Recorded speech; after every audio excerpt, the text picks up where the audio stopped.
Welcome to Updates channel. Have you ever stopped to think about how a country as huge and as diverse as India actually plans for its future? I mean, how do you even begin to create one single strategy for over 1 billion people, spread across all these different states, each with its own unique set of problems? Well, for decades, the answer was something called a 5-year plan. But then in 2015, everything changed. What we saw was this massive, fundamental transformation in how India approaches national planning. The country moved away from a very rigid, top-down model, where the central government pretty much called all the shots, to a completely new collaborative way of thinking. So let's dive into this huge shift from the old Planning Commission to the modern NITIA. To really get our heads around this, here's how we're going to break it down.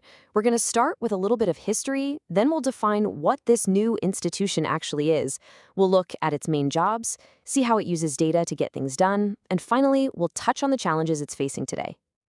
All right, first up, from planning to partnership. Because, to really understand why NITI Aayog was created, we've got to look at what it replaced. Forget this. Over 60 years, the Planning Commission was the absolute pillar of India's economy. It was set up way back in 1950, and it rolled out its very first famous 5-year plan in 1951. It was really a product of its time, designed for a newly independent India that needed strong central direction. But, as you can imagine, over the decades, the country changed a lot. And that old model really started to show its age. Critics pointed out that its rigid, top-down style just wasn't cutting it anymore. It was basically applying a one-size-fits-all plan to states with completely different needs. And the states themselves, they had very little say in the whole process. The bottom line is, the country had become this dynamic, market-driven economy, but the planning model was stuck in the past. And that brings us to the new kid on the block, created on January 1st, 2015, to build a new model for New India. So the big question is, what exactly is NITI Aayog? Okay, this right here is the most important thing to understand. NITI Aayog is not a planner like the old commission. It's a policy think tank. Its job is to advise, to cook up strategy, and to push for new innovative ideas. But, and this is crucial, unlike the old Planning Commission, it has zero power to allocate funds. It's all about the brainpower, not the purse strings. Now, what's really fascinating here is the philosophy that drives NITI Aayog: cooperative federalism. And listen, this isn't just some fancy government jargon. It's a total mindset shift. It means states are no longer just sitting back and waiting for a plan to be handed to them. They're now seen as equal partners, working together with the central government to build policy from the ground up.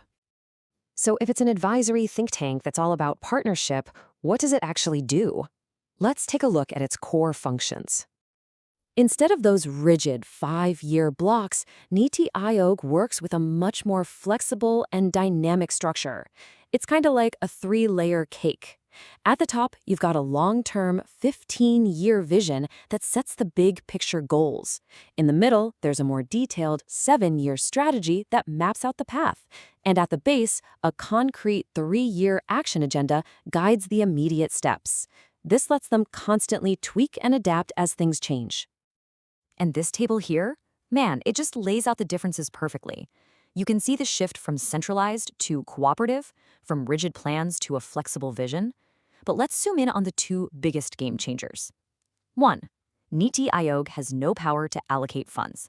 And 2, the role of states has been boosted from having a very limited voice to being active, essential partners. Okay, so if NITI Aayog can't just throw money at problems, how does it actually influence policy and drive change? Well, one of its most powerful tools is data. This is where this cool idea of competitive federalism comes into play. The logic is actually pretty simple but really powerful. By measuring and ranking states on all sorts of key indicators, NITI Aayog basically creates a public report card. And suddenly, how well a state is doing isn't just some internal government secret. It's out there for everyone to see. And hey, nobody wants to be at the bottom of the list, right? This creates this really powerful incentive for state governments to learn from the top performers and up their own game. And here are some of the tools it uses to do that. NITI Aayog puts out a whole bunch of these performance indices. You've got the SDG India Index, which tracks progress on global development goals. You have a health index, a school education quality index, and even an innovation index. This data-driven approach doesn't just rank states, it makes their performance transparent and basically creates a public roadmap for where they need to improve. And this whole philosophy isn't just about high-level charts and rankings. The Aspirational Districts program is a perfect example of its impact on the ground. It focuses intense effort on 112 of the country's most underdeveloped districts, tracking their progress in real time. The whole goal is to get better at delivering essential services to the people who need them most. And some of these districts have seen incredible improvements in things like child nutrition, which shows how this targeted, data-focused approach can make a real difference. But, of course, no new system is perfect, so let's take a fair look at some of the challenges and the criticisms that NITI Aayog is facing. This is the one question that always seems to pop up in debates about how effective it really is. It has this grand vision and a powerful mandate to think big, but does it have the power to actually make things happen? Or is it, as some critics have put it, a tiger without teeth? And the heart of that criticism really lies in its design. Since its recommendations are just that, recommendations, they aren't legally binding, and since it has no financial power over the states, its influence really depends on its ability to persuade people. Some also argue that the central government's influence is still a bit too strong, and that the really important meetings where everyone collaborates can be a little infrequent. So, what we've seen is that India has made this bold shift, moving from a powerful central planner to a strategic advisor. It's a huge experiment in governance, trading command and control for collaboration and competition. But the big question is still out there. How much can an institution that mostly deals in ideas and data truly transform a nation as vast and complex as India? Well, that's a question only the future can answer. If you found this breakdown helpful and you want to understand more complex topics in a simple, clear way, then please make sure to like, share, and subscribe to Updatia channel. Thanks so much for watching.